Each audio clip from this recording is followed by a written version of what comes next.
Nežinau, kaip čia galima įvardinti šitą orą. Gal tiktų žodis huinė. Huinėsi keiksas, kaip ryte keiksas, žinokit, kai reikia keiktis, tai ir keikės. Čia dar nuo kibro šiukšlės, nereikia jų čia. Ne, aš šiaip tai jo, atvažiavau, buvo oras liuks, atsikėliau liuks. Nu, dabar turim, ką turim. O taip, viskas vyksta. Nu nieko, užsimėsiu dar porą lapų. Stogas išlygintas panašiai, 2-3 lapam dar yra, tai tiek užsimėsiu ir viskas, važiuosiu namo, čia šiandien turbūt net nesilyginsiu per tą lietų. Va ir prie karavano. Jo, tai žodžiu tikslas yra susitvarkyti grebėstus ir užsidėti likusius stogo lapus. Tai čia, jei gerai atsimenu, 5, man atrodo, lapai liko. Gavau viniakalę. Parodysiu paskui, kai sutvarkysiu grebėstus, tai likit įsijungę. Dujinė. Labai gerai kala, jau užbandžiau. Į kampus, va kaip ir su Valentu kalbėjom, sako, kampuose būna prasčiau kala. Ne. Sueina viskas. Pilnai vinukas sulenda, tai ir žiauriai lengva. Tasme, wow. Vat kur senko turėjau, išsinomavęs iš Rentvėjaus, tai turbūt 2 sunkesnė ir prasčiau kala. Tai žiauriai patenkintas. Pirmi vat, pabandymai, emocija labai gera. Nusipirkom su Dovilė namus, jeigu taip galima pasakyti. Nu jo. Namą, principė pusę namo, kaip kotedžas. Su savo sklypu, bet ne visiškai pilnas namas. Nu, žodžiu, pusę namo ir sklypas. Tai nebedėsiu MDF plokščių, kaip galvojom mane su Valentu, kad vata, MDF-as ir tada karkasas. Ne. Šausiu difuzinę plėvelę, susimakaronuoju ir suku apdilą. Iš vidaus susidėsiu 10, tada makaronai ir dar į tarpus 5, 15 somų. Tai kaip ne visiem metam gyventi skirtas pastatas tikrai užteks. O jeigu ką ir žiemą bus galima atvažiuoti, tik daugiau pasikuriant reikės. Čia. Seka gyvatė. Seka.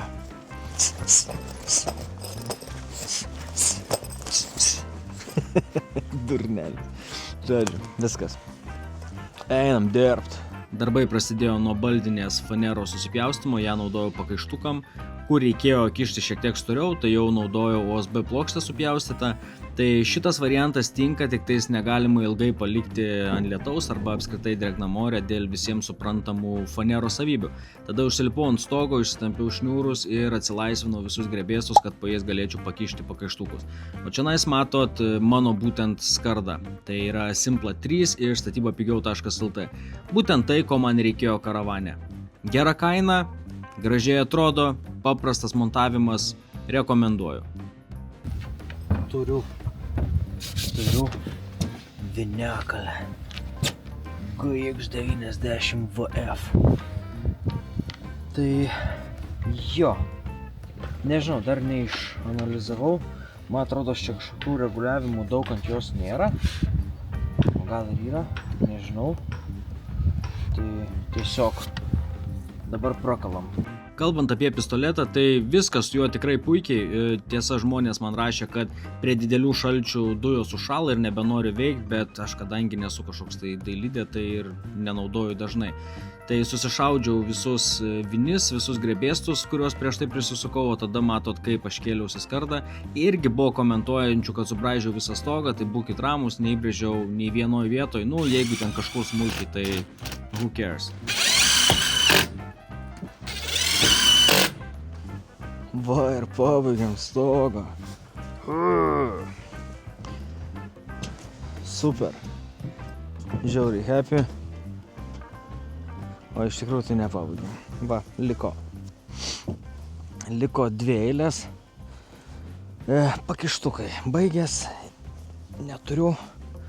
Tai rytoj pabaigsiu. Dabar susirenku žaislus, leidžiuosi žemyn. Susikarpau iš karto likusius 2 lapus. tada užsivinioju difuzinę, kiek man ten pavyks, žodžiu, apsitvarkau, pasiruošiu rytoj viskas, kaip kariuomenės sakydom, indeksas, bent jau dengimas, aišku, ten liks apskardinimai, pakalimai, bet jau stogas bus, nebereikės bijot, kad ten difuzinė pasižiūrėjus, tikiuosi, nepasižeidė ir dirb savo darbą, nes biški per ilgai atvira buvo. Bet saulės daug nebuvo šią vasarą, tikėkime, kad viskas bus gerai. Bet vaizdas tai yra, ne? Vaizdas tai yra, hebra. O, prašau. Nu ir pavyko beveik. Nusileidus, atrodo visai neblogai. Dabar bus labai fainai, kai nuvažiuosiu į keliuko galą. Nuo keliuko galo matos visada stogas, tai bus fainai labai pasižiūrėti. Džiaugiuosi, reikia dabar tikėtis, kad viskas čia gerai, be kažkokių kasekų, jeigu kalbant žargonu.